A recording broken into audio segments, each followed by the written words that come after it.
성도님들 예수님의 이름으로 환영하고 축복합니다. 예레미야가 3장 22절로 23절 말씀으로 살아있음이 은혜입니다. 이와 같은 제목으로 오늘의 말씀을 전가하도록 하겠습니다. 사랑하는 여러분, 이 예배의 자리에 오시기까지 여러분들 마음은 어떠셨습니까?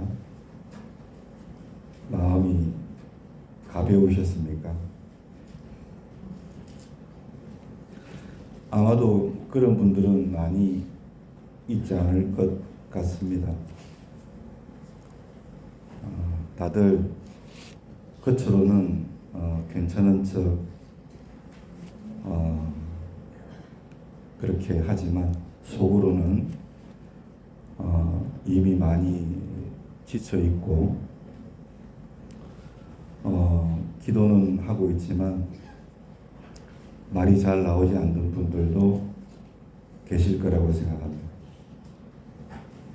너무 지치고 힘들어서 아무 말도 하고 싶지 않은 분들도 계실지 모르겠어요. 여러분, 그래도 괜찮습니다. 왜냐하면 하나님은 우리의 말보다도 여러분의 생명, 다시 말하면 살아있음 그 자체를 보시기 때문에 그렇습니다. 이 시간 여러 가지 힘겨운 삶의 무게로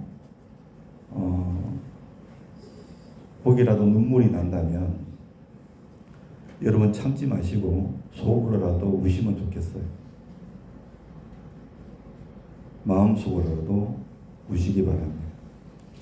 왜냐하면 믿음이 약해서 흘리는 눈물이 아니고 너무나 오래 버텨본 데서 나오는 어쩌면 정직한 마음의 신호가 아닐까 싶어요. 본문의 말씀은 여러분에게 더 열심히 하라고 하시는 말씀이 아닙니다. 다시 힘을 내라 그렇게 요구하는 말씀도 아니고 하나님은 이 시간 여러분에게 이렇게 말씀하셔요. 왜 아직도 그 모양이냐? 그게 아니라 그래도 오늘 여기까지 살아왔구나. 그렇게 말씀하십니다. 그러므로 이 시간 살아있음이 하나님의 은혜인 줄로 믿습니다. 이 사실을 몇 가지로 살펴보도록 하겠습니다. 첫 번째로 살아있음은 아직 끝나지 않았다는 뜻이기 때문에 은혜입니다. 예레미야 애가는 기원전 586년경에 기록되었죠. 죄악으로 인해서 하나님이 바벨론을 통해서 예루살렘이 완전히 멸망한 그 직후에 기록된 말씀이 예레미야예요. 예레미야 성전은 불탔습니다. 그리고 왕은 끌려가고 지도자와 백성들은 대부분 다 포로가 되었습니다. 남아있던 이들은 굶주림과 두려움 속에 남겨졌었어요. 한마디로 말하면 나라가 망한 겁니다. 얼마나 비참한 일입니까? 신앙의 중심이 무너져 버렸습니다. 그러므로 예레미야 애가는 승리 후에 쓰인 감사의 노래가 아닙니다. 패배 후에 흘린 눈물의 기록이 예레미야 애가입니다. 애가는 히브리 말로 에카입니다. 예레미야 애가 1장 1절에 나와 있듯이 어찌하여, 바로 탄식의 말입니다. 그러므로 예레미야 애가는 기도문도 아니고 설교문도 아닙니다. 설명보다 울음이 먼저 나오는 말씀입니다. 하나님께 답을 요구하기보다는 하나님 앞에 죄로 무너진 마음을 그대로 토해낸 고백이 예레미야 애가입니다. 이처럼 성경을 보면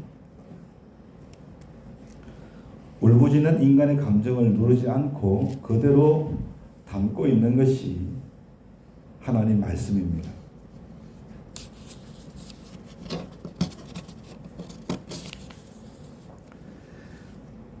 선지자 예레미야의 개인적인 부분도 보면 여러분 예레미야는 평생 동안 이스라엘 백성들에게 회개를 외쳤어요. 그럼에도 불구하고 백성들은 듣지 않았잖아요. 설교자의 입장에서 보면 너무나 안타까운 일이에요. 그렇죠? 매일같이 하나님 말씀 전하는데 성도들이 변화가 없어요. 이보다 더 안타까운 일이 어디 있겠어요? 또 매를 맞고 감옥에도 갇혔고 조롱도 당했습니다. 그러나 결국 자신이 경고했던 그 멸망을 눈앞에서 목격했던 이가 바로 예레미야 선지자입니다. 그는 멀리서 상황을 평가했던 사람이 아니라 폐허 위에 앉아서 직접 울었던 사람이 바로 예레미야입니다. 그래서 애가는 차갑지 않고 지극히 인간적인 모습을 담고 있는 말씀이에요. 그런데 여러분, 이처럼 모든 것이 무너진 폐허한 가운데서 절망한 가운데서 예레미야 애가가 오늘 본문에 이렇게 고백합니다. 뭐라고 고백합니까? 여호와의 인자와 긍휼이 무궁하심으로 우리가 진멸되지 아니함이니이다. 이것들이 아침마다 새로우니 주의 성실하심이 크십니다. 여러분 무슨 말입니까? 나라가 멸망했지만 왕과 지도자들이 다 포로로 끌려갔지만 그래도 아직 끝난 것이 아니다. 이 말씀이죠. 그러므로 여러분 살아있음이 하나님의 은혜인 것은 아직 끝나지 않았기 때문에 그렇습니다.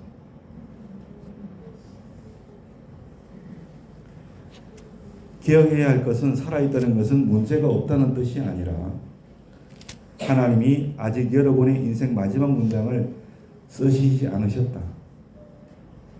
이러한 뜻인 줄로 압니다. 여러분 살아있음에도 가끔 스스로를 향해서 이제 다 끝난 것 같아. 그렇게 말하는 분들 계시죠. 그러나 여러분 하나님은 숨을 남겨주신 이들에게 아직 남아있는 이야기가 있음을 말씀합니다. 그러므로 여러분 살아있음이 하나님의 은혜라는 것을 잊지 마십시오. 두 번째, 살아있음은 오늘 또 다시 선택할 수 있다는 뜻이기 때문에 은혜입니다. 신명기 6장 30절, 신명기 30장 19절 말씀을 보면 너는 생명을 택하라 그렇게 말씀하셨습니다.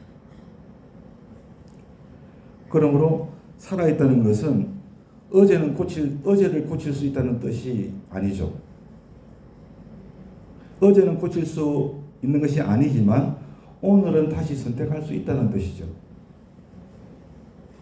여러분 과거에 머물지 맙시다. 과거에 매여 살지 맙시다. 우리가 어제까지는 그렇게 살았을지라도 오늘은 미워하지 맙시다. 어제까지는 포기했더라도 오늘은 포기하지 맙시다. 오늘은 하나님께서 나를 놓지 않으시는 날로 우리가 선택할 수 있기를 원합니다. 그러므로 여러분, 살아있음이 하나님의 은혜인 줄로 믿습니다. 둘째 아들 당절을 기억하시죠? 그런 모든 것을 다 잃었습니다.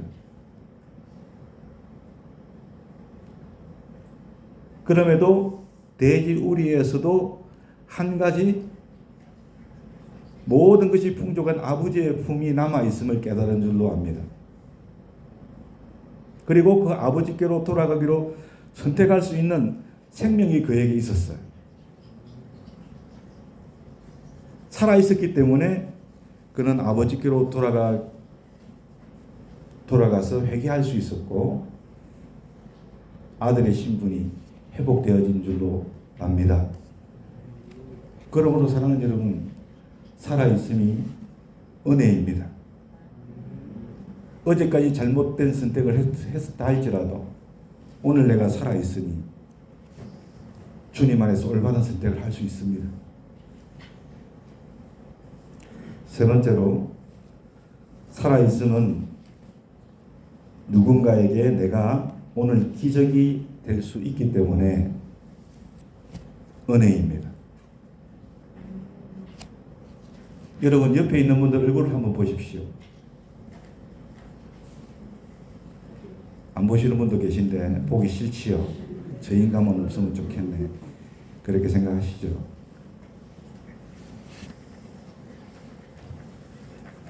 여러분, 가끔은 여러분 혹시라도 여러분 스스로에 대해서 나는 정말 쓸모없는 사람 아닐까 이런 생각을 하실 수 있지도 않을까 생각이 들어요. 참 나는 쓸모없는 사람 같다. 저는요, 이 자리에 계신 여러분 모두가 다 저에게는 기적입니다. 여러분 살아계심 자체가 저에게는 기적입니다. 할렐루야. 하나님은 살아있는 여러분을 누군가의 하루를 붙드시는 도구로 사용하고 계시다는 것을 알아야 됩니다.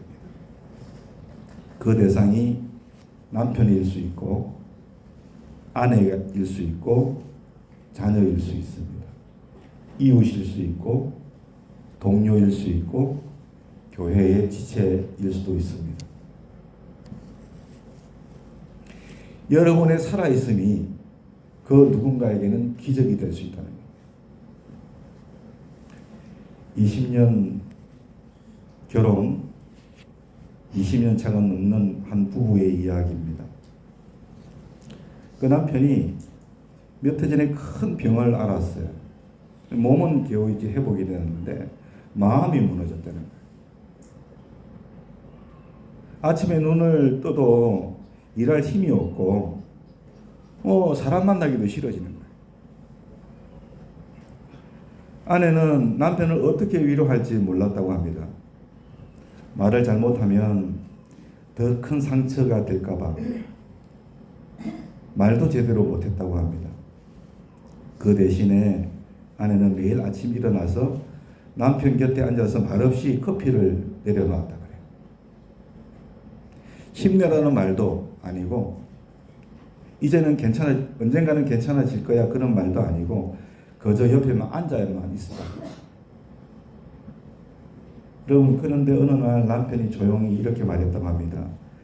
당신이 이렇게 매일 아침 여기 내 곁에 앉아 있어 주니까 나도 오늘은 살아도 되겠다는 생각이 들어. 여러분, 아내는 자기가 남편에게 무언가 큰 도움을 줬다고 생각한 적이 없었대요.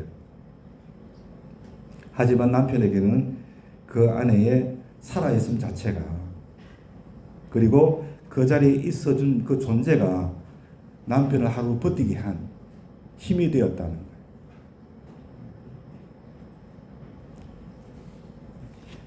여러분의 말 한마디가 누군가의 곁에 있어준 시간이 아무 말 없이 함께 해준 그 순간이 누구에게는 오늘을 견디게 하는 기적일 수 있다는 것을 잊으시면 안 됩니다.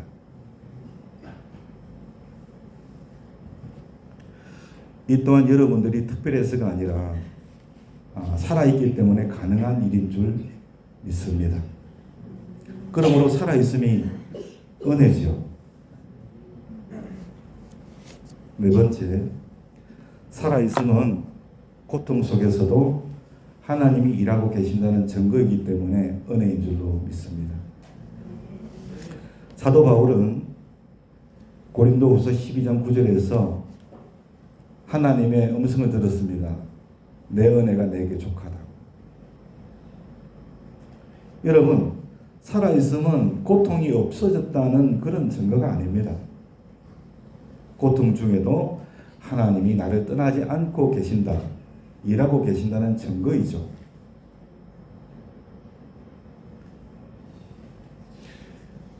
열왕기상 18장을 보면 엘리야 갈멜산 산상에서 바알과 아세라 선지자 도와 850명과 싸워서 승리했잖아요.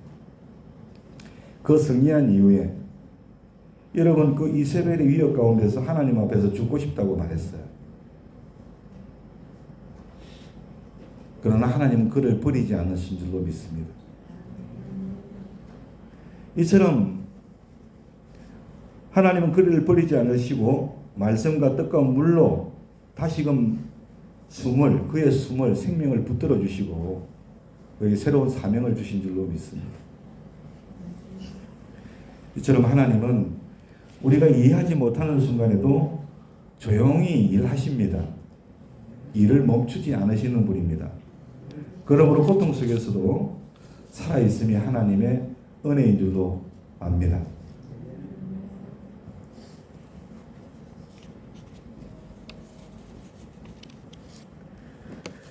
다섯 번째로 살아있음 그 자체가 하나님의 선물이기 때문에 그렇습니다. 성경은 호흡을 이렇게 말합니다. 창세기 2장 7절에 그 코에 생명을 불어넣으시니 생명이 되었다. 시편 150편 6절에는 호흡이 있는 자마다 하나님을 찬양하라. 여러분, 우리는 숨을 너무 당연하게 여기지만 성경은 숨을 하나님이 주신 선물이라 그렇게 말씀하고 있잖아요. 노부부의 얘기를 하나 더 하겠습니다. 노부부가 살았는데 먼저 한 분이 몸이 약해졌대. 남편이 약해졌습니다. 아내가 약해졌습니다. 남편은 매일 아침 알람보다도 먼저 깨어서 일어났대요. 그리고 가장 먼저 한 일이 뭐냐? 아내의 숨소리를 들었답니다. 그게 가장 먼저 하는 일이었답니다. 큰 말이 오가지 않아도 눈을 뜨지 않아도 가벼운 숨소리 하나만 들으면 남편은 이렇게 말했다고 합니다. 오늘도 하나님이 하루를 주셨네. 그날도 특별한 일정은 없고 병은 나은 것이 아니지만 그저 숨이 이어지고 있다는 사실이 그 부부에게는 하루를 시작할 수 있는 이유였다는 거예요. 여러분이 살고 있는 오늘은요, 어제 죽은 그 누구에게는 그렇게 살고 싶었던 날이었음을 여러분 잊지 마십시오. 그러므로 매일 아침 숨이 이어지고 있다는 것, 지금 이 자리에서 숨 쉬고 있다는 것, 그 자체가 이미 하나님의 은혜입니다. 사랑하는 여러분, 살아있음이 은혜인 것은 오늘도 다시 선택할 수 있고 아직 끝나지 않았기 때문이고 누군가에게는 내가 오늘이 기적이 될 수 있다는 것입니다. 하나님의 또한 오늘은 여러분에게 주어진 선물인 줄로 믿습니다. 고통 속에 있어도 하나님은 일하고 계십니다. 그러한 증거이기 때문에 그런 줄로 압니다. 그러므로 오늘 기도할 힘이 없어도 괜찮습니다. 오늘 감사가 잘 나오지 않더라도 여러분 괜찮습니다. 그저 오늘까지 살아온 것, 그것 하나만으로도 하나님 앞에 우리가 설 수 있는 충분한 이유가 되기 때문인 줄로 믿으시기 바랍니다. 기도하겠습니다.